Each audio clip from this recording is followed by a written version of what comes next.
Hello दोस्तों, good morning. स्वागत है एक बार फिर से आपके अपने चैनल डेली ब्लॉग्स बाय अंकित में। आज दोस्तों जानते क्या हुआ है, कल रात से मम्मी है नहीं। अब प्रिया आपको पता है कि हरिद्वार गई है, तो कुछ दिन वो हरिद्वार रहेगी, कुछ दिन रुड़की रहेगी। और मम्मी को कल रात कहीं बाहर जाना पड़ा। एक्चुअल में क्या था, किसी का डिलीवरी का केस आया था, तो मम्मी को वहाँ जाना पड़ा। अभी देखो मम्मी कितने बजे तक आती है। ये क्यूटी भाई भी उदास बैठा है बेचारा। पूरी रात मम्मी भी नहीं थी, प्रिया भी नहीं थी, ये भी ऐसे ही हो गया, सुस्त हो गया बच्चा। मेरे से उतना खेलता नहीं ना, मम्मी के साथ ज्यादा लगे रहता है। मम्मी नहीं है करके निराश होकर बाहर बैठा है बेचारा। समय 10:30 हो गया और मम्मी अभी तक नहीं आई। अभी शायद थोड़ी देर में आने वाली होगी। पूछूंगा अभी मम्मी से कितने बजे तक आएगी। तो जब तक मम्मी आती है तब तक चाय वाय बना देता हूँ। मैंने चाय ज्यादा ही उबाल दी क्योंकि 2 बार की तो मैं पीऊंगा। मम्मी होती तो अभी तक हमने 2-3 बार की चाय पी ली होती। एक बार उठते ही पी लेता, एक बार फ्रेश होने के बाद पी लेता। और आज इतना गंदा लग रहा है, घर पे कोई भी नहीं है, कोई भी नहीं, मक्खी भी नहीं है। मतलब बेलजी तक देख रहे हो, हमारा बेलजी तक बाहर चले जा रहा है, वो तक अंदर नहीं रुक रहा। आज मम्मी नहीं है करके। दोस्तों जैसा कि मेरी मम्मी आज घर पे है नहीं, तो मतलब मैं बाहर का कुछ शूट वूट नहीं करूँगा, घर का भी कुछ नहीं होगा। तो मैं इस वीडियो में आपको श्रीयंत्र के बारे में कुछ इन्फॉर्मेशन दूंगा। तो अगर आप इंटरेस्टेड हैं तो ब्लॉग को आगे देखिएगा, वरना आप बोर हो जाएंगे। अगर धार्मिक चीज़ों में आपका इंटरेस्ट नहीं है तो थैंक यू, आगे देखिए। तो दोस्तों मैं आज सोच रहा था कि मैं आपको अपने सनातन से रिलेटेड एक और जानकारी शेयर करूं, और वो जानकारी है श्री यंत्र के बारे में। मतलब मोस्टली लोग जानते हैं कि श्री यंत्र लक्ष्मी से जुड़ा हुआ है। ओके, तो हम लोग जब श्री यंत्र को मतलब लक्ष्मी से जुड़ा हुआ बोलते हैं ना, तो हम श्री यंत्र की महत्ता बहुत ज़्यादा नीचे घटा देते हैं। आप समझ रहे हो, श्री यंत्र से लक्ष्मी जुड़ी है, ओके, लेकिन पूरा लक्ष्मी के लिए नहीं है। आप समझो बात को। श्री यंत्र जो है वो पराशक्ति ललितांबा का, या फिर कह सकते हो त्रिपुर सुंदरी का यंत्र। और ये भी बहुत बड़ी गलती है कि हम जो बोलते हैं ना श्री देवी लक्ष्मी को श्री का नाम क्योंकि संपन्नता इसलिए मिला है, लेकिन वास्तव में जो श्री की देवी, जो श्री नाम है जिसका, वो है ललिता त्रिपुर सुंदरी। इसलिए ललिता सहस्त्र नाम का सबसे पहला ही नाम श्री माता है, और अगला है श्री महाराग्नि, फिर अगला नाम है श्रीमद सिंहासनेश्वरी। तो ये जो श्री यंत्र है ये ललिता त्रिपुर सुंदरी का है। चाहे तो ललिता कह लो, या त्रिपुर सुंदरी कह लो, बाला सुंदरी कह लो, ओके। और ये आप कहीं भी स्टडी कर सकते हैं। और सबसे बड़ी बात, अगर आपने कभी श्री यंत्र ढंग से देखा है ना, तो उसके नीचे भी लिखा होगा, कहीं ना कहीं लिखा होगा ललिता देवी का यंत्र है। अब आप सोचोगे कि जब ललिता देवी का यंत्र है तो उस पर लक्ष्मी का क्या मतलब। भाई उस यंत्र में जितना महत्व लक्ष्मी का है उतना ही सरस्वती का भी है। ये क्योंकि हमारे समाज में क्या है, थोड़ा वैष्णव पंथी थोड़े ज़्यादा होने लगी ना, तो उन्होंने एक ही चीज़ को दिखाते हैं।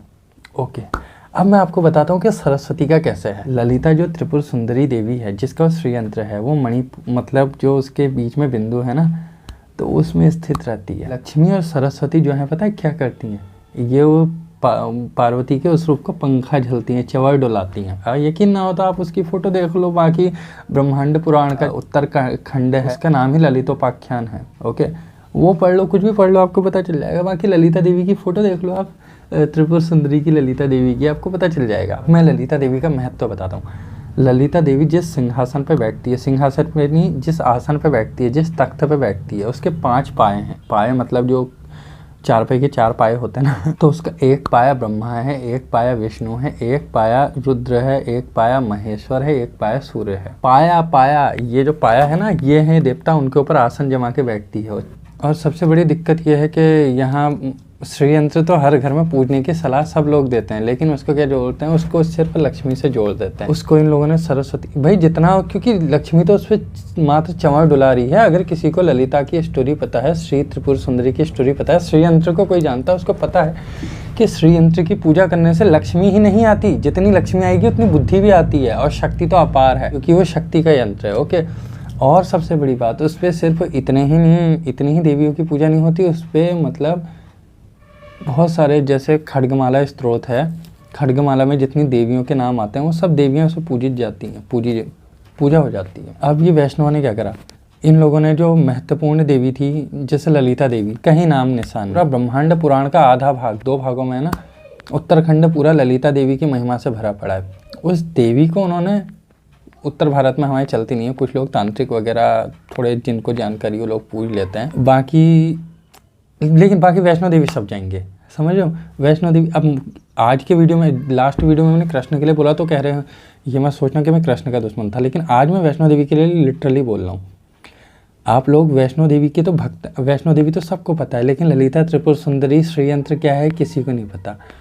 ओके, ललिता देवी का तो मैं प्रमाण दे दिया। 18 पुराणों में जो प्रमुख पुराण हैं उनमें से ब्रह्मांड पुराण के पूरा उत्तराखंड, हयग्रीव और अगस्त का जो संवाद है ललितोपाख्यान का, वो पूरा ललिता देवी का है, त्रिपुर सुंदरी का। अब मुझे पूरे पुराण में किसी भी इतिहास में, चलो मैं तुमको मौका दे रहा हूँ, 18 पुराण में 18 उपमहापुराण में 2 इतिहास रामायण और महाभारत में आप कहीं भी वैष्णो देवी का जिक्र दिखा दो, समझो एक जगह भी मुझे वैष्णो देवी दिखा दो कि वैष्णो देवी की ये स्टोरी जो भैरव को मारा, भैरव उसके पीछे पड़ा, ये है वो राजा की कन्या थी, राम जी का इंतजार करी। देखो रामायण में नहीं है, रामचरितमानस में नहीं है, अपने मन से और उसको सबसे बड़ी देवी बोलता है। एक पुराण से तो दिखा दो। बाकी यहाँ तक कि विंध्यवासिनी देवी की इतनी महिमा है और अन्नपूर्णा की इतनी महिमा है जो काशी में है, विशालाक्षी की इतनी महिमा है और भी बहुत की, कामाख्या की इतनी महिमा है, उन सबको छोड़ दिया। इसलिए बोल रहा हूँ क्यों, क्योंकि वैष्णवों ने देखा वो सब शक्तिपीठ है तो वहाँ शाक्त मतलब जो पूजा होती है वो क्योंकि देवी की पूजा हमेशा राजसिक या तामसिक रूप से ही हो सकती है, सात्विक रूप एक भाव अलग है, लेकिन जो मोस्टली देवी का और ख़ास तौर से जहाँ 3 देवियाँ एक साथ होती हैं, इन्होंने क्या करा, इन्होंने देखा कि हमारा कोई ऐसा फेमस है नहीं तो इन्होंने ले जी ये बना दिया।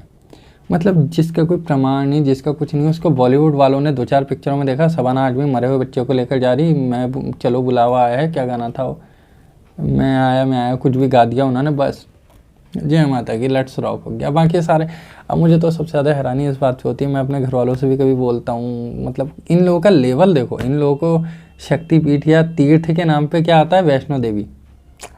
इससे ज़्यादा इस देश का धर्म का दुर्भाग्य क्या होगा, जिसका कोई पुराणों में वर्णन नहीं। देखो मान्यता अलग होती है, मान्यता आज वो, अगर आप सर्च मारोगे ना इंटरनेट पर, कुतिया माता का मंदिर, जो मैं शब्द बोल रहा हूँ ध्यान से सुनना, और मैं बड़ी जिम्मेदारी के साथ बोल रहा हूँ, कुतिया माता का मंदिर पे सर्च मारोगे ना तो वो भी है भारत में, चुड़ैल माता का मंदिर भी है भारत में, कोरोना माता का मंदिर भी है। तो ये तो मूर्ख लोग हुए हैं जो आसाराम जैसों को, रामपाल जैसों को, निर्मल बाबा जैसों को भी सर पे चढ़ा लेते हैं, कुतिया माता, चुड़ैल माता, अल्लाह माता, बल्ला माता भी बना लेते हैं।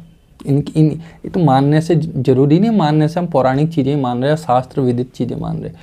पूजा सिर्फ कृष्ण भी, भगवान भी बोलते हैं ना गीता में कि सिर्फ वो पूजा स्वीकार होती है जो शास्त्र विधि द्वारा की जाती है, वही सात्विक पूजा होती है, वही स्वीकार्य है। बाकी राजसिक और तामसिक पूजाएं होती हैं, वो अलग चैप्टर है, क्या बोलूँ मैं अभी। तो फिलहाल इतना जानना जरूरी है कि वैष्णो देवी को तो सबने जान लिया, कम से कम ललिता त्रिपुर सुंदरी को तो जान लो। और श्री अंत के बारे में जो दिमाग में उल्टा सीधा भरा है कि लक्ष्मी का है, लक्ष्मी उसको रखने से लक्ष्मी आएगी, लेकिन वो पूरा लक्ष्मी का नहीं है, बात ध्यान रखना। दोस्तों अभी 11:30 बज चुके हैं और मम्मी अभी तक नहीं आई है, आने वाली है। मम्मी ने बोल दिया कि पानी गर्म करके रख देना, मैं पानी गर्म कर दिया मैंने। अब मम्मी आएगी, नहाएगी, हॉस्पिटल से आ रही ना तो वहां से आके तो नहाना पड़ता है। मम्मा आ गई। मम्मा कितने बजे आई? 11:15 बजे आई कल रात से, पूरी रात जागी है। ओहो बेल जी, कहाँ है गोंद? इस पे गोंद तो ये हम पहाड़ियों का होता है ना थोड़ा सा गोंद। बेल जी तू क्या कर रहा है? अरे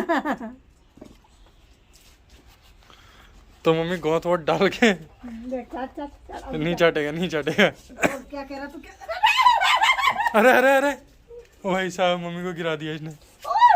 बेल जी क्या कर रहा है? अल्लाह फोन पहले इसी से मिल ले खा लिया कुछ ना? क्या ना हो, मैं भूल गया। चाचा ने खिलाया होगा शायद, रूल खिलाए थे थोड़े से। क्या हो गया तुझे? याद आई? तूने पहचान करा तब गई मैं, तूने मुझे पहचान करा तब गई। कह रहा होगा प्रिया भी चलेगी, मम्मी भी चलेगी। ले खा ले यार, कच्चा खा ले, खा मुझे खा ले। पेट भर जाएगा तो बता देना, भर जाएगा पेट तो बता देना। तो दोस्तों आपको आज का व्लॉग कैसा लगा नीचे कमेंट करके बताइएगा। व्लॉग पसंद आया? वैसे मुझे तो नहीं लगता कि आज का व्लॉग आया होगा, क्योंकि कल मेरे पास कुछ मतलब मैं मम्मी चले गई थी एंड सुबह भी 12 बजे तक मैं अंदर ही था, तो मतलब मैं कुछ शूट मतलब मैं कुछ कर भी नहीं पाया, बाहर भी नहीं जा पाया, तो इस वजह से कुछ दिखा नहीं पाया। तो इसलिए मैंने आज का ऐसा वीडियो बनाया। तो अपना सजेशन दीजिएगा कैसा लगा।